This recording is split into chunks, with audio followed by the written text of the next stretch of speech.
যারা গুম করেছেন তারা তো এই দেশে অনেকেই আছেন, তাদেরকে আইনের আওতায় নিয়ে এসে জিজ্ঞাসাবাদ করলে তাদের শেষ পরিণতি কি সেটা তাদের কাছ থেকে জানা যাবে। যে দুষ্কৃতিকারীরা বিভিন্ন জায়গায় আগুন দিচ্ছে, হামলা করছে, সেটাকে শক্ত হাতে দমনের আমরা সেই বিষয়টা বলেছি।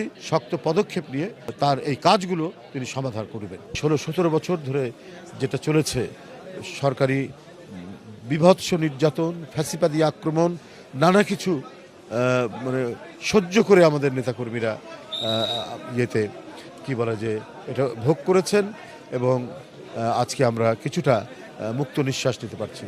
তো সালাউদ্দিন সাহেব বিএনপির জাতীয় স্থায়ী কমিটির সদস্য, সাবেক মন্ত্রী, সাবেক সরকারি কর্মকর্তা, কয়েকবারের এমপি, তিনি আজকে ফিরে আসছেন। এই জন্য নেতাকর্মীরা এখানে উপস্থিত হয়েছেন।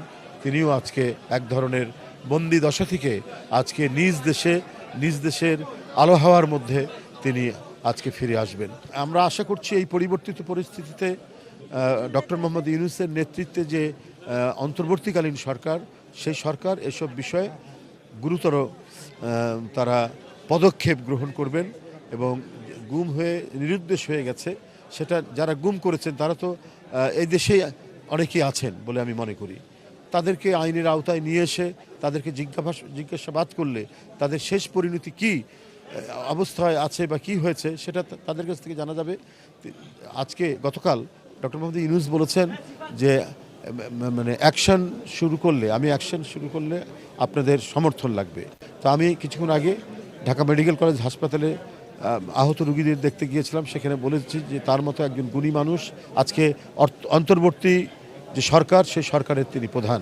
তিনি দেশের আইন শৃঙ্খলা পরিস্থিতি ফিরিয়ে আনা, গণতন্ত্রকামী মানুষের পক্ষ থেকে ডক্টর মোহাম্মদ ইউনূসকে, তত্ত্বাবধায়ক সরকারের প্রধান উপদেষ্টাকে আমরা সেই আশ্বাস দিতে চাই যে আপনার যে কোনো মানে অ্যাকশন দুর্বৃত্তদের বিরুদ্ধে আমার মনে হয় যে সেখানে গণতন্ত্রকামী মানুষের সমর্থন থাকবে, বাংলাদেশ জাতীয়তাবাদী দলের সমর্থন থাকবে। কারণ আমরাই 16 বছর আইনের শাসনের জন্য, বহুদলীয় গণতন্ত্রের জন্য, মানুষের কথা বলার জন্য এবং কণ্ঠের যে স্বাধীনতার জন্য লড়াই করেছি।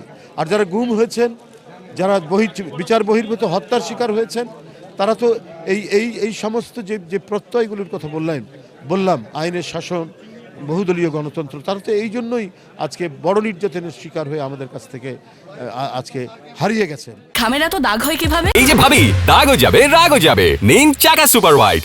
যে দুষ্কৃতিকারীরা বিভিন্ন জায়গায় আগুন দিচ্ছে, হামলা করছে, সেটাকে শক্ত হাতে দমন করতে হবে।